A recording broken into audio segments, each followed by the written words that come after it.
Space is an interesting place. The fact that we humans can send probes as far as interstellar space is truly amazing. We've landed probes on Titan, Saturn's largest moon. We've discovered water on Mars, and we've even considered colonising other planetary bodies in our solar system. But still remains in our truly remarkable history of space exploration is the fact that we may not have actually landed on our own moon. Today we will be exploring and theorising the different possibilities and the fact that maybe, just maybe, we never landed on our own moon in the space race of 1969.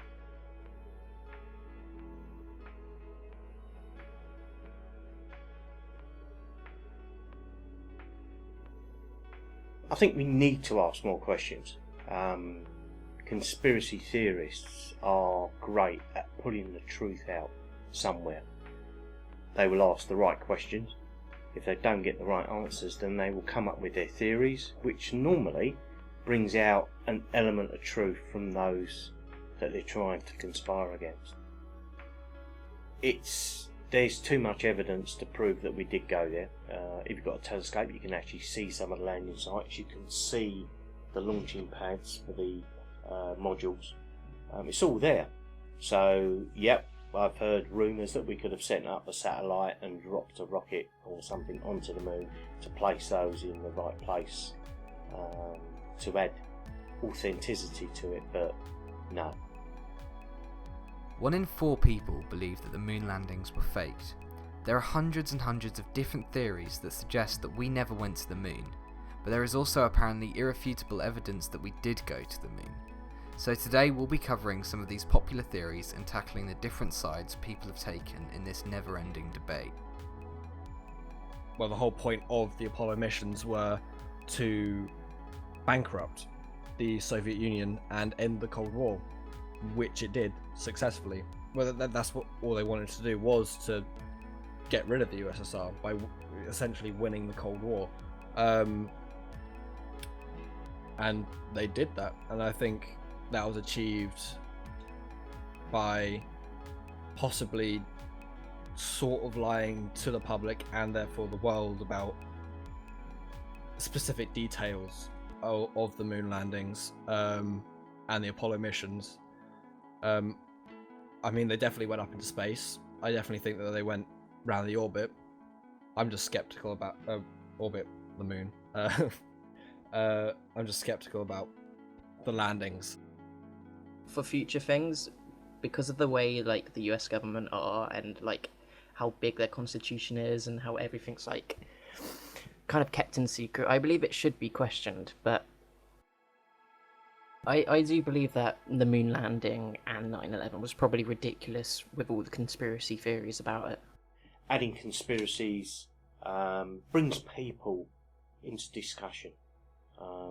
Normally people wouldn't discuss certain things, but if you've got a conspiracy theory, it adds interest. People get interested, they want to talk about it, they want to either prove that it's wrong or that it's right, so it just adds to the questioning. And I think if we ever stop answering or asking questions, we're in problems. We've got serious problems. We need to ask questions continuously about everything. I don't think it's ridiculous, and I think I would encourage society to ask questions, because it's the only way, like, well, America's known especially for holding lots of secrets, so because often the story that society gives us is quite difficult to believe, like especially with 9/11. I will conspire against that, because I consider it seems more realistic that America would do 9/11 for their own gain rather than a random terrorist attack. It gives people a way to hate on the establishment, and I think that's kind of liberating for them.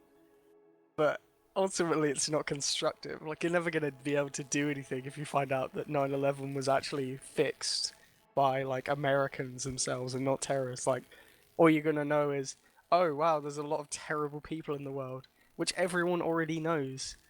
So, I mean, I don't know, it gives people a reason to hate the establishment and a reason to believe that they're downtrodden and that there's some kind of agenda against them. Which, yeah, I guess that's what it does, but ultimately it doesn't actually. If I feel like it does achieve like public knowledge, like it would, but the conspiracy theories are never proven in any way. So once they come to fruition, if they ever do, which they rarely do, I think they are useful, but ultimately, like, nearly every conspiracy theory has never done anything constructive.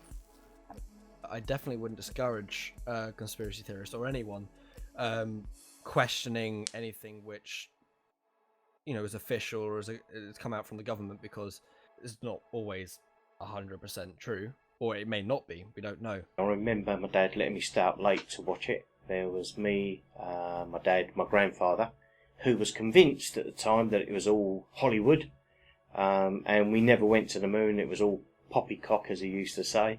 But yeah, it was really great. I can remember watching it and just amazed, and talked about it for the next week at school. The school was full of it. It was a great thing to talk about. As you can see, many different thoughts and opinions surround this conspiracy theory, and if you can't see why, here are a few reasons I will now present to you. During the broadcasts, you can see one of the astronauts here putting up the American flag. Many don't even notice this at first, but isn't the flag blowing in the wind here?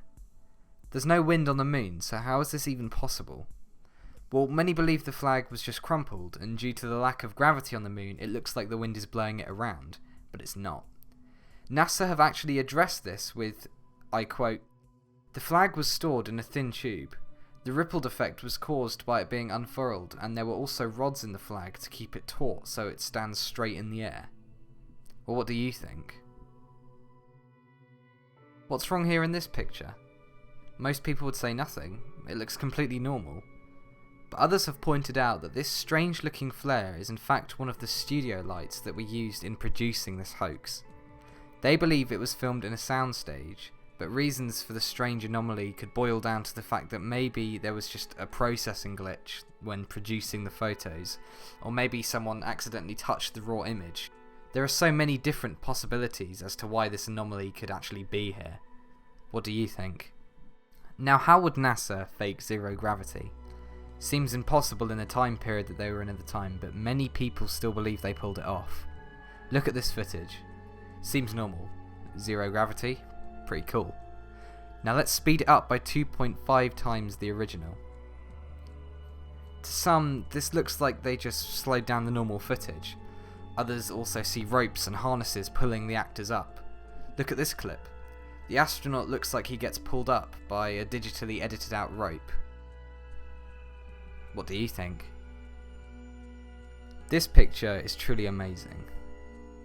But wait, where are the stars? Well, many conspiracy theorists believe this to be a fatal error by the editors and the VFX departments who worked on the production of the hoax. But NASA announced that the sun reflects light onto the moon, thus the moon is very bright, so for the cameras to capture the moon landscapes, they had to lower the exposure, so the small amount of light emitted from distant stars was washed out in the finished pictures. What do you think? This next picture is believed to be edited, as you can see a letter C on the rock. Many people believe this to be a prop that the producers just happened to not turn the correct way during the production. What do you think? By now, you'll have noticed these strange crosshairs all over every single official picture that NASA published. These are for scaling and measuring. However, in this picture, you can see that the crosshair is behind an asset in the frame. Many people think that this is one of many errors in NASA's quest to digitally manipulate what they have released to the public. What do you think? This last image I will show you is an incredible wide shot of the amazing landscapes on our moon featuring the lander. Beautiful.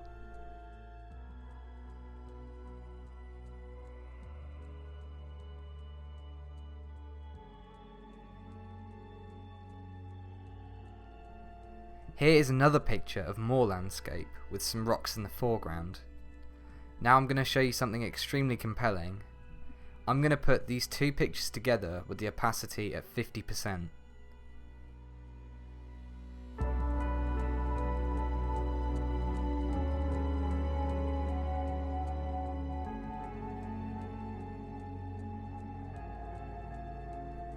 Some scientists have reportedly said that due to the landscapes on the moon, if you were to move the cameras 200 feet to the side maybe, the backdrop wouldn't change very much, but that looks exactly the same. But what do you think? There are so many different things to believe. Most people remain agnostic on the subject. I, for one, believe that it was a mixture of truth and lies. I believe extra footage was filmed in private studios. To me, not all of it adds up, but that's just one person's opinion. The more questions they ask, the more truth we're going to get. They need to continue, and I think it's important that they do so. They may have landed, but they may have not been down on the moon for as long as they said that they did, or they might have just landed and then come back up. I don't know. It could have been easily faked by their theories. They have no real hard evidence.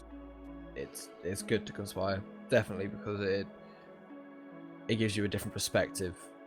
I think it's due to a level of distrust between the people and the government across all countries, especially in the Western world where we're free to question things, and I believe that's a good thing because otherwise we'd be like sheep.